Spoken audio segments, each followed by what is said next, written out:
Agora, o que eu poderia falar, né, de Siddhar Maharaj? Siddhar Maharaj, eu tive pouco acesso a ele, né? Foram poucos dias, né, lá no Ashram, antes dele partir, e após a minha partida lá da Índia, 10 meses depois ele partiu desse planeta. Mas esses 40 dias, quer dizer, eu não fiquei no Ashram os 40 dias, mas uns 30 dias que eu fiquei lá no Ashram, eu pude observar, né, todo o afeto, toda a devoção que ele se dedicava aos Vaishnavas, principalmente a Siddhar Govinda Maharaj, né? E eu percebi o seguinte: quando eu voltei para o Brasil, eu estava super empenhado, né, lendo todos os livros dele, tudo, e logo em seguida ele partiu. Né? Logo em seguida ele partiu e eu, para mim foi um choque muito grande, né? Porque eu estava assim, inebriado, estava apaixonado por tudo que eu estava lendo, por tudo que eu estava vendo. E aí me deu uma euforia, eu falei, poxa, se eu estou assim em tão pouco tempo, eu imagino que o Tapas Maharaj, no caso na época Bhuvana, deve estar, né? E aí eu todo emocionado, chorando, fiz uma carta para ele, escrevi, falei e tal, não sei o que, ela falei, vou entregar. E aí, para minha surpresa, né, eu fui para casa do Tapas Maharaj lá eu falei, deve estar muito bom, se eu estou assim, deve estar 10 vezes pior, né? Aí eu cheguei lá em Calcaia do Alto, eu percebi que ele estava batido pra caramba, mas daí ele me deu uma das lições que eu aprendi na minha vida, entendeu? Ele, para não demonstrar para mim, entendeu, que ele estava abalado o tanto quanto, ele olhou para mim assim, né, meio embargado, e falou, Prabhu, você tem que aprender, qual que é a lição? Nós não somos o corpo. Ele falou, então você está começando agora nessa vida Vaishnava, você tem que aprender que nós não somos o corpo. Então você não sofra por isso, porque com certeza, entendeu, ele partiu no momento certo, na hora certa, porque ele estava preparado para isso. E aquilo lá me confortou, né? Porque ele mostrou uma certa segurança. Então eu percebo que os devotos, entendeu? Eles doam as pessoas, os leigos, e entre nós muito mais, entendeu? Então eu aprendi que isso daí dá para aplicar na vida diária de todo mundo, porque as pessoas têm que enxergar Deus em tudo, né? E quando eu estava na Índia, na época, estava tendo a Guerra das Malvinas, e aí o Prabhu falou, eu falei, pô, a gente está aqui usufruindo de tudo isso e os caras brigando e se matando. Eu falei, não se preocupa, Prabhu, tudo é de Krishna, entendeu? Então você tem que enxergar Krishna em tudo. Então eu acho que a gente tem que procurar sempre enxergar Krishna em tudo, na vida prática, tudo, e apesar de nós vivermos nesse plano da dualidade, nós temos sempre que estar ligado ao plano do Uno. E o plano do Uno, o que é? A doação. Então, é o serviço que a gente faz, não só entre os Vaishnavas, mas entre todas as pessoas que a gente se relaciona. Uma coisa maravilhosa, né? A gente saber que a gente teve contato com essas pessoas santas. Se existia alguma coisa que é um mérito sem causa, eu sou essa pessoa, entendeu? Porque eu não consigo entender porque de eu ter tido esse acesso a essas pessoas santas, né?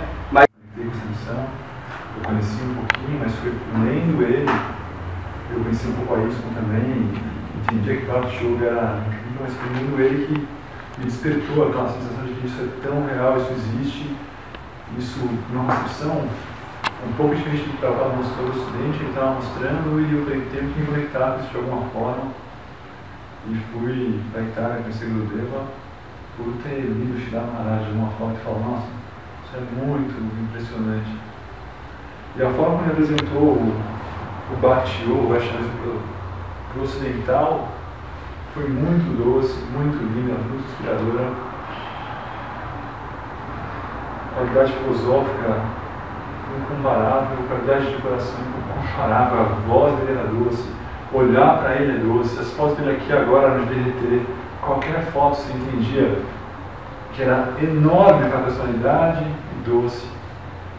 E a gente sabe todas as histórias dele, de Bhaktisiddhanta, de chamado dele para cantar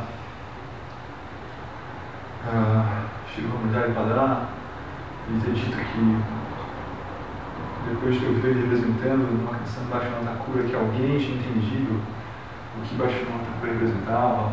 Então ele teve todos os méritos do guru dele, mas de novo, como o Shri me falou, o que eu pude ver dele foi de como uma personalidade conseguiu apaixonar tanto a personalidade a ponto de dominar a vida dela, que foi o Shri Gurudeva. Eu nunca vi nada semelhante. Gurudeva, a cada passo, a cada oferenda, a cada corpo, a cada momento, Jai Guru Maharaj, Jai Guru Maharaj, a cada instante, era muito apaixonado. Como alguém conseguiu deixar outro tão apaixonado se não fosse um cupido personificado, se não fosse alguém totalmente fora desse plano, né? Ele conquistou o coração de Gurudeva de uma forma que eu, que não consigo ver nada, consegui ver que ali tinha algo, né? E deu para vislumbrar um pouco do que é poder amar Deus um dia, se a gente puder entender que Deus é belo daquele jeito, que vai poder tomar nosso coração de alguma forma. A minha visão é como o Srila Govindra Maharaj via Guru Maharaj. E a cada passo, a cada momento, tudo era Guru Maharaj. Cada oferenda era Guru Maharaj, ele pensava em Guru Maharaj, ele lembrava de Guru Maharaj.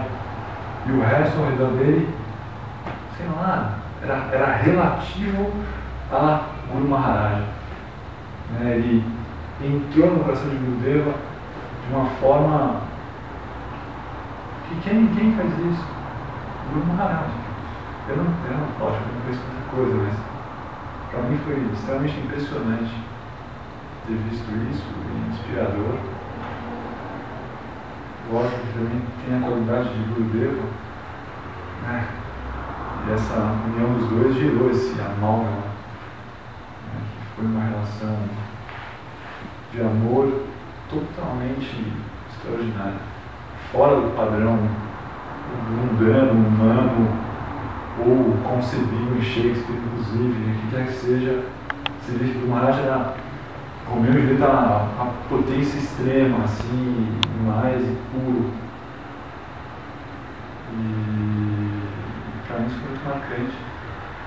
E foi essa expressão de, puxa vida, né? Além da grandeza, da filosofia, da inteligência.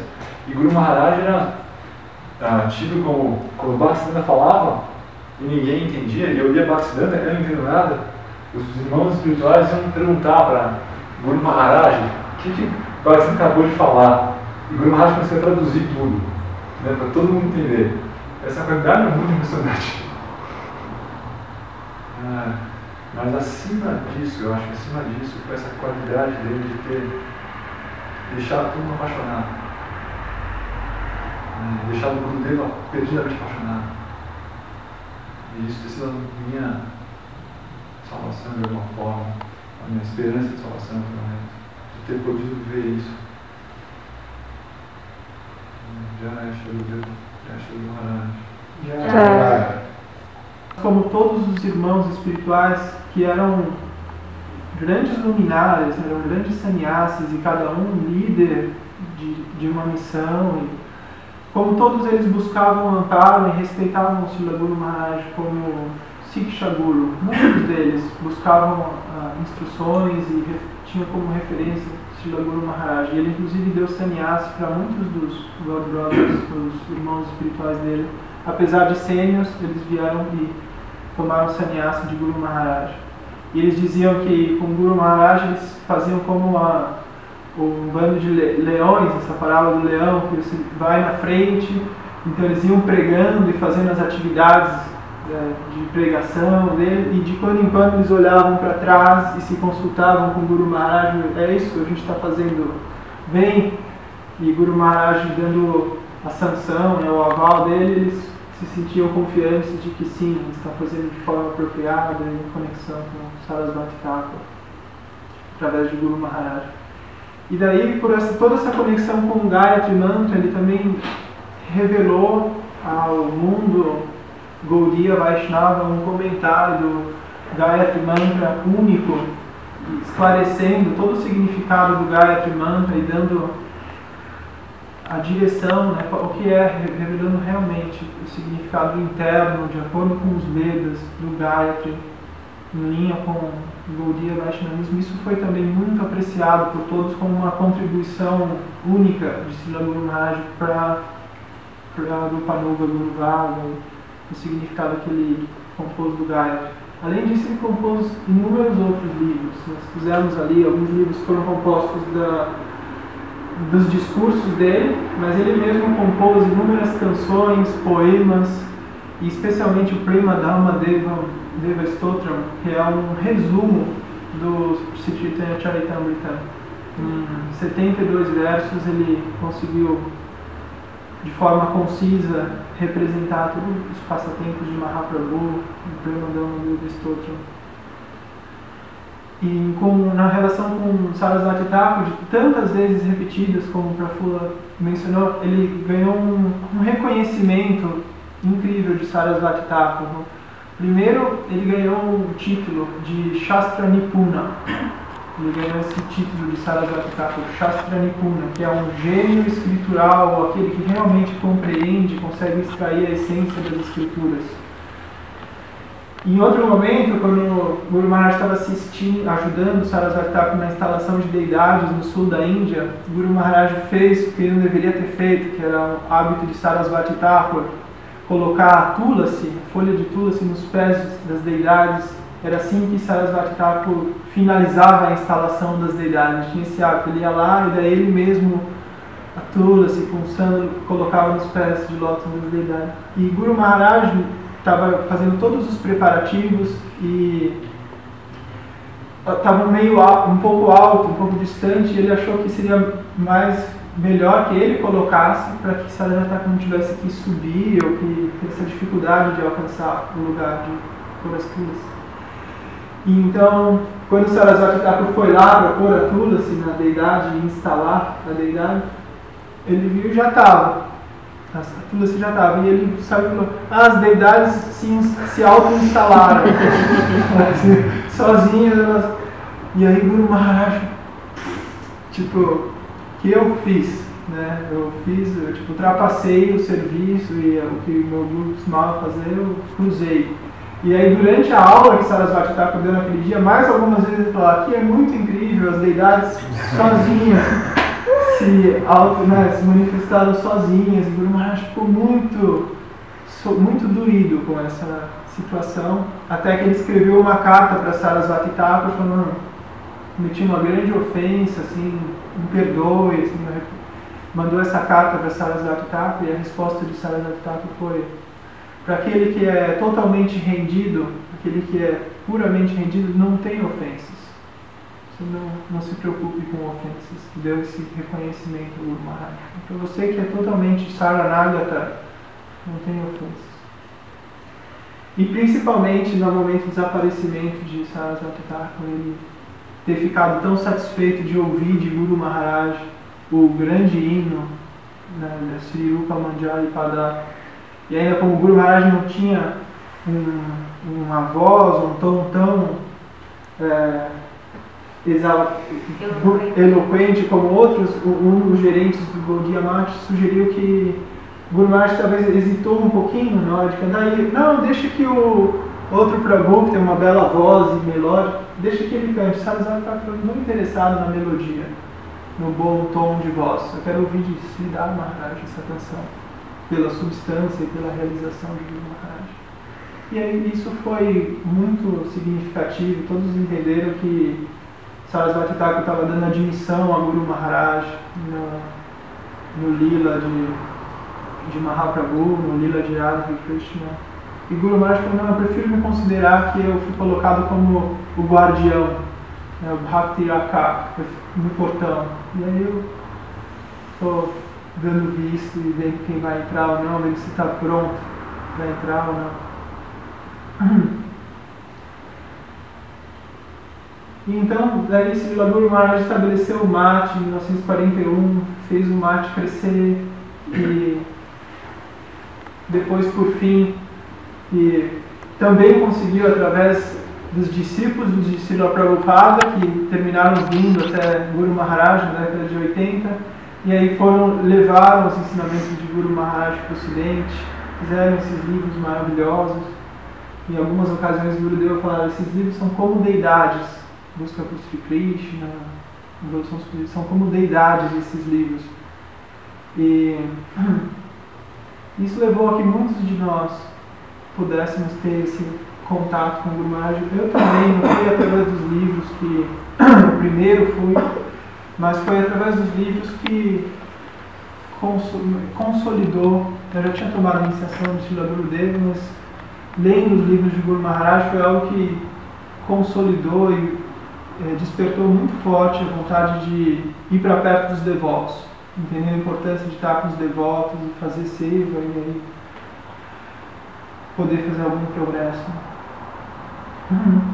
E daí no dia do desaparecimento de Guru Maharaj, vou ensinar um pouco, já que hoje é o dia, tiveram tantos sinais. Gurudeva conta que em 60 anos que ele tinha vivido até então, nunca tinha visto um terremoto tão forte. Teve um grande terremoto há 2 dias antes do desaparecimento de Guru Maharaj. E aí Gurudeva entendeu que eram sinais do ambiente, que Guru Maharaj deveria estar partindo logo. E no dia mesmo, uma grande árvore dentro do mate, onde é o Samadhi Mandir hoje, uma árvore de manga, abandonou o corpo também. A principal árvore de manga no mate. Foi embora no mesmo dia. Alguns dias depois teve outro terremoto também, assim, mostrando que é normal quando um grande Vaishnava vai embora, existem perturbações no ambiente, pela potência de Guru Maharaj houveram esses sinais na partida dele.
Agora,